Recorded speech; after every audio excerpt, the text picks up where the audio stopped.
Good morning, dear students. Today we are going to study fertilization part 2.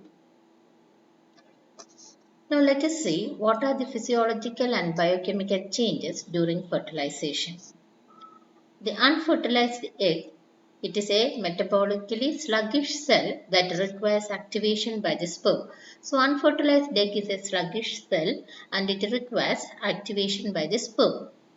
The contact between sperm and egg activates a series of physiological changes. So when sperm comes in contact with the egg, it activates a series of physiological changes in the ovum cytoplasm.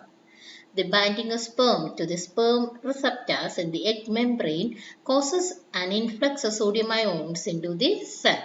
So when sperm comes and binds to the sperm receptors in the egg membrane, it causes an influx of sodium ions into the cell and it increases the membrane potential of the ovum plasma membrane.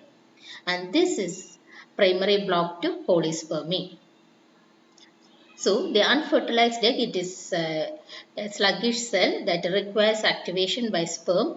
When sperm comes and bind to the sperm receptors in the egg membrane, it causes an influx of sodium ions into the cell and it increases the membrane potential of the ovum plasma membrane.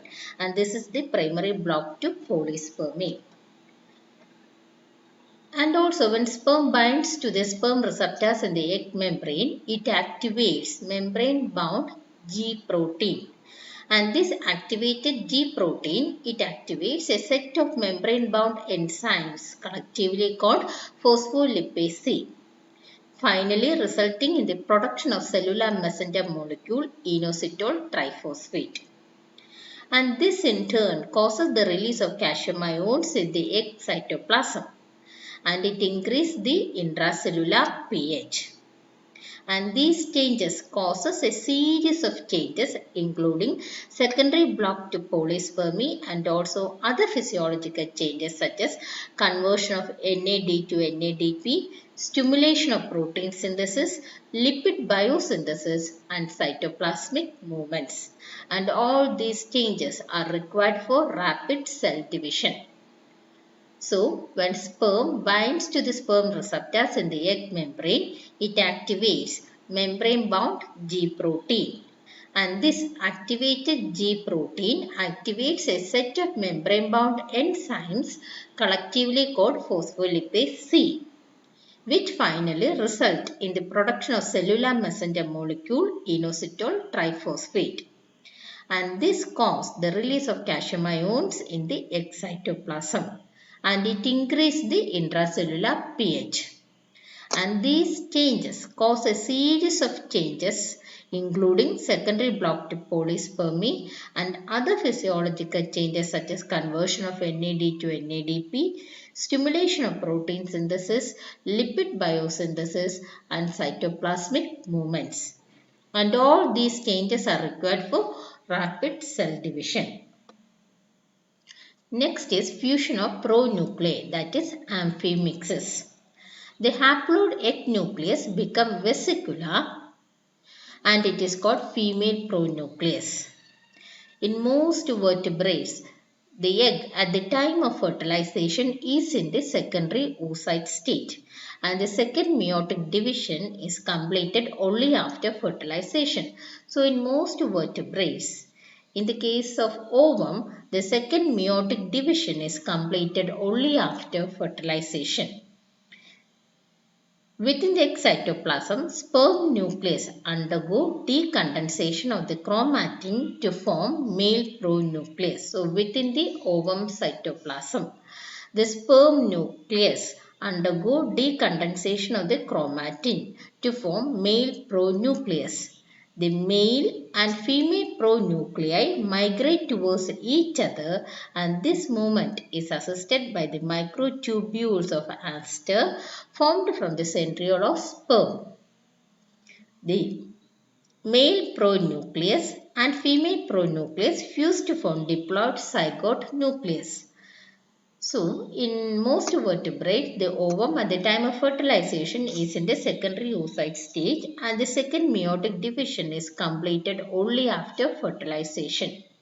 And the haploid egg nucleus becomes vesicular and is called female pronucleus. Within the egg cytoplasm, sperm nucleus undergo decondensation of the chromatin to form male pronucleus.